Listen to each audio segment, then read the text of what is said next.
Ano nga ba ang nauna? Ang itlog o ang manok? Pause mo muna ang video na ito at i-comment ang sagot mo.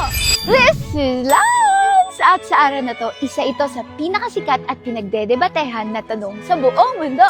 Pero ang sagot dito ay depende kung ang pinagbabasehan ba ay science o creation story sa Bible. Ayon sa science, itlog ang nauna. Bakit? Kasi milyon-milyong taon bago pa magkaroon ng manok, meron ng dinosaurs, reptiles, at mga sinaunang ibon na nangingitlog. Ibig sabihin, matagal nang nag-e-exist ang itlog bago pa magkaroon ng pinakaunang manok. Ate Lance, kung nauna ang itlog, paano nabuo ang unang manok? Yung itlog na yon ay nagmula naman sa isang ibon na halos malapit na sa manok. Pero, hindi pa rin yun yung eksaktong manok na meron tayo ngayon. Habang nabubuo ang sisiyo sa loob ng itlog, nagkaroon ng genetic change o mutation. Na-develop ang sisiyo, na-hatch, at lumabas ang pinakaunang tunay na manok.